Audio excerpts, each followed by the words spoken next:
बिस्मिल्लाहिर्रहमानिर्रहीम। शुरू करता हूँ उस पाक परवरदिगार के नाम से जिसके कब्जे में मेरी जान है। गुलाबी पोइट्री के मोअज़्ज़िज़ दोस्तों, मैं हूँ राना खालिद और गुलाबी पोइट्री के तमाम देखने और सुनने वालों को अस्सलामु अलैकुम। अजीज दोस्तों, आज आपके लिए दिल को तड़पा देने वाली एक तहरीर लेकर हाजिर हूँ। उम्मीद है ये तहरीर आपको बेहद पसंद आएगी और आप सबसे मेरी गुजारिश है कि अगर कोई मेरा भाई या बहन इस तहरीर को सुनते हुए अगर किसी की आंख से एक आंसू भी निकले तो कमेंट्स बॉक्स में यस जरूर लिखिएगा। तो चलिए शुरू करते हैं। बेगम, इफ्तारी के इंतजाम में कोई कमी पेशी नहीं रहनी चाहिए। मैंने आमों की पेटी मुश्किल नीचे रखकर फूले सांस से सोफे की तरफ लपकते हुए फातिमा से कहा, मेरे खुदाया, और कितनी बार कहेंगे, पहले कभी कोई कमी पेशी रही है जो इतनी तायद कर रहे हैं। पिछली बार भी ऐसी मजे की इफ्तारी करवाई थी, आज तक आपके दोस्त तारीफें करते हैं। फातिमा ने जज कर कहा। मैंने कहा, हाँ भाई, वो तो याद है,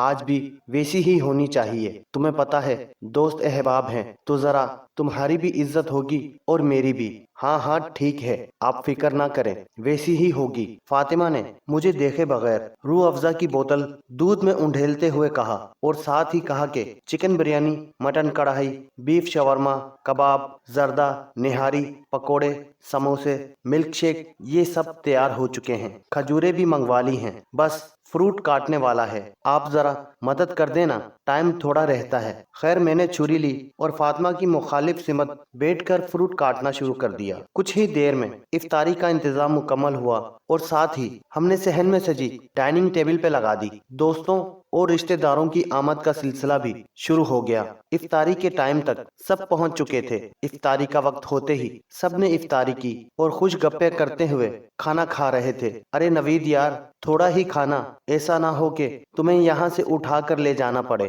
अफजाल ने नवीद से मजाक करते हुए कहा, जिस पे सब हंस पड़े और हंसी मजाक के साथ सब लजीज खानों की लज्जत से लुत्फ अंदोज हो रहे थे। सब खाने से फारिग होकर जज़ाकल्लाह, बहुत मजा आया कहते हुए निकल रहे थे। मैं हाथ धोने के लिए बेसन पे गया।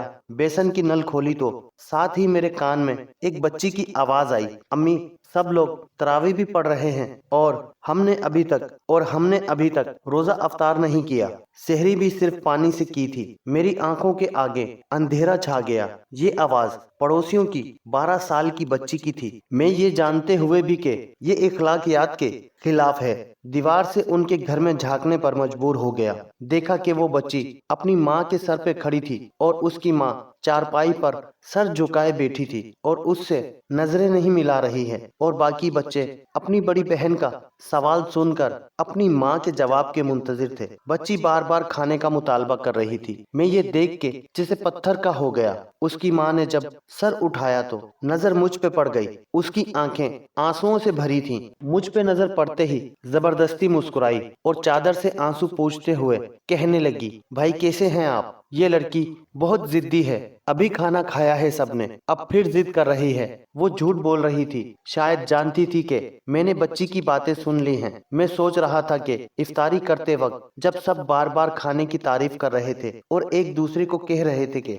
भाई कम खाओ वगैरह वगैरह, वो सब इन्होंने सुना होगा तो क्या बीती होगी इन पे। कब फातिमा ये सब देखकर मेरे पहलू में आ खड़ी हुई, मुझे कुछ पता ही ना चला। मैंने अपने आप को बड़ी मुश्किल से मुतहरिक किया और बिजली की सी तेजी से बाहर की तरफ लपका। अरे अरे, कहाँ जा रहे हैं आप? क्या हुआ? खैरियत तो है ना? आराम से जाएं, आखिर हुआ क्या है? फातिमा सवाल पे सवाल कर रही थी। मैं बगैर किसी सवाल का जवाब दिए बाजार की तरफ बढ़ा। वहाँ से हर वो चीज जो मैंने इफ्तारी में खाई थी लेके वापस चल दिया। मेरा हर कदम मुझे भारी लग रहा था। उस बच्ची की बातें और उस बेवा खातून के आंसू मुझे नहीं भूल रहे थे। खैर, मैंने आधे घंटे का सफर 10 मिनट में तय किया और आकर दरवाजे पे दस्तक दी तो उसी बच्ची ने दरवाजा खोला। मुझ पे नजर पड़ते ही उसकी आपदीदा आंखें खुशी से चमक उठी। वो वापस दौड़ी और शोर मचाने लगी कि देखो जावेद अंकल क्या लाए हैं, देखो जावेद अंकल क्या लाए हैं। सब बच्चे मेरी तरफ लपके और मैंने सारा सामान एक तरफ रख के सबको बारी बारी सीने से लगाया और पेशानियों पर बोसे दिए। उनकी माँ ये सब देखकर बिलक बिलक कर रोने लगी, जैसे इंसान का जब्त टूटा हो। मैं भी अपने आंसू ना रोक पाया। बच्चों का शोर सुनकर फातिमा भी दीवार पर आ गई थी। ये सब देख रही थी और जब मैंने اس کی طرف دیکھا تو مجھے دیکھ کر مسکرائی اور اپنے آنسو پہنچنے لگی۔ میں نے سامان کھولا، بچوں کے ساتھ بیٹھ کر ان کو کھانا کھلایا۔ ہر لقمے کے ساتھ بچے مسکرا کر شکر گزار نگاہوں سے میری طرف دیکھتے۔ بچوں نے جی بھر کر کھانا کھایا۔ جب سب کھانا کھا چکے تو میں نے کہا آپ لوگ آرام کرو اور امی سے بھی کہو کہ کھانا کھا لیں، میں تھوڑی دیر میں آتا ہوں۔ بچوں نے کہا ٹھیک ہے انکل۔ میں وہاں سے چلا اور مارکیٹ آ کر مہینے بھر کا راشن لیا اور دوبارہ ان کے گھر آیا۔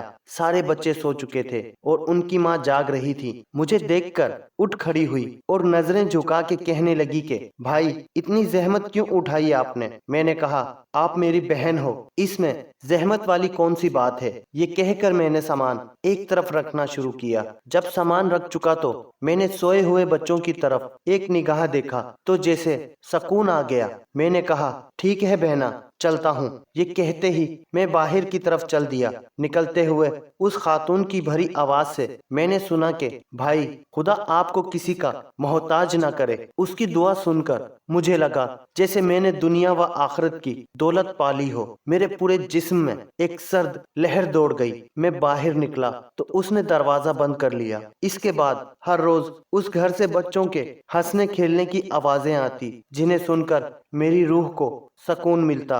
اتنا سکون مجھے اپنی پوری زندگی میں پہلی بار ملا تھا۔ مہمانوں کو کھانا کھلانے سے پہلے بھی اور بعد میں بھی اسی اضطراب میں ڈوبا تھا کہ پتہ نہیں کوئی کمی پیشی نہ رہ گئی ہو۔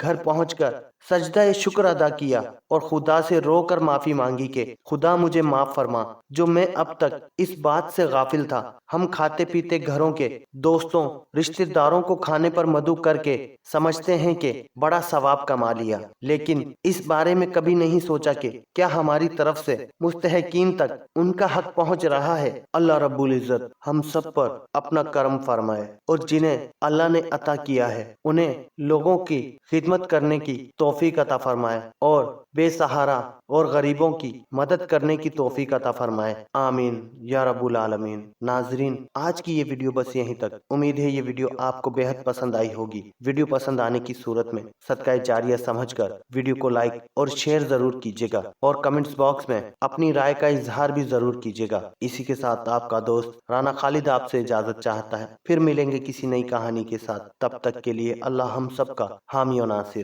اللہ حافظ۔ السلام علیکم ورحمۃ اللہ وبرکاتہ۔